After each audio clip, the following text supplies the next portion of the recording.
किसी ने बड़े कमाल की बात कही है, यदि कोई इंसान आपको मुसीबत में याद करता है तो उसका बुरा मत मानिए, क्योंकि अंधेरा हो जाने पर ही दीपक की याद आती है।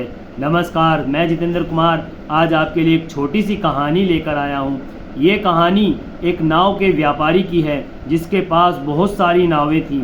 वो कुछ नावों को किराए पर चलवाया करता था, कुछ लड़के हायर कर कर उन नावों को चलवाया करता था। उसने एक नाव अपने परिवार के लिए खरीद रखी थी जो काफ़ी समय से एक तरफ खड़ी थी, काफ़ी पुरानी सी हो गई थी।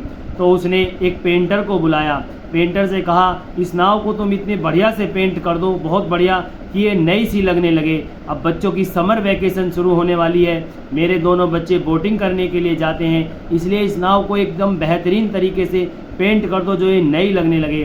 पेंटर भी थोड़ा एडवांस था, उसने कहा आप अपने दोनों बच्चों का नाम बता दीजिए। व्यापारी उन दोनों बच्चों का नाम बताता है। पेंटर एक साइड एक बच्चे का नाम और एक साइड दूसरे बच्चे का नाम लिख देता है और नाव को इतनी बेहतरीन तरीके से पेंट कर देता है कि नाव एकदम फर्स्ट क्लास नई जैसी हो जाती है। पेंट करने के बाद पेंटर देखता है कि उस नाव में एक छेद होता है, तो पेंटर को थोड़ा बहुत मरम्मत का काम भी आता था, इसलिए वो वहीं पर उस छेद की मरम्मत करके उस छेद को बिल्कुल बंद कर देता है फर्स्ट क्लास तरीके से। और नाव पर पेंट करने के बाद वो व्यापारी के पास जाता है और कहता है कि आपकी नाव पर पेंट हो गया है, और उसे व्यापारी को वो उस छेद के बारे में या उसकी मरम्मत के बारे में कुछ नहीं बताता। व्यापारी से केवल अपने पेंट के पैसे लेकर वहाँ से चला जाता है और अपने गाँव चला जाता है। 3 महीने बाद उस पेंटर के पास एक चिट्ठी आती है। वो चिट्ठी को खोलता है तो उसके अंदर एक चेक होता है जिसमें बहुत मोटा अमाउंट भरा हुआ होता है। वो पेंटर सोचता है कि मैंने तो व्यापारी से पेंट करने के पूरे पैसे ले लिए थे, फिर उन्होंने इतना बड़ा चेक, इतने अमाउंट का चेक मुझे क्यों दिया। खैर वो अगले दिन सुबह बस पकड़ता है और व्यापारी के पास आ जाता है और व्यापारी से कहता है कि आपने मुझे इतना मोटी अमाउंट वाला चेक क्यों दिया, मैं तो आपसे अपने काम के पैसे ले चुका था। तब व्यापारी कहता है अरे बैठो, मैं तुम्हारे लिए चाय बनवाता हूँ। चाय नाश्ते की व्यवस्था की जाती है। चाय नाश्ता करते वक्त व्यापारी बताता है कि जब तुम पेंट करके वहाँ से नाव में चले गए, उसके बाद कुछ दिन बाद बच्चे आए, बच्चे बोटिंग करने के लिए नाव लेकर चले गए। जब वो चले गए उसके बाद मुझे काफ़ी देर 1-1.5 घंटे बाद याद आया कि उस नाव में तो छेद था। मैं एकदम घबरा गया कि अब बच्चों का क्या होगा। मैंने ये बात अपनी घरवाली से बताई, वो रोने लगी, मेरी भी आंखों में आंसू आ गए।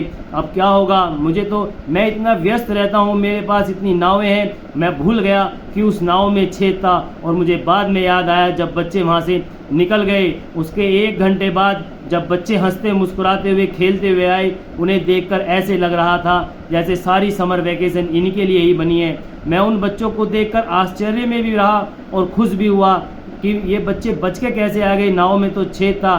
खैर मैं भगकर नाव के पास गया और मैंने नाव में देखा तो उस छेद की मरम्मत हो चुकी थी, वो छेद बिल्कुल बंद था। मैं समझ गया कि तुमने ही वो उस छेद की मरम्मत की है, इसीलिए मैंने तुम्हें ये अमाउंट भेजा है।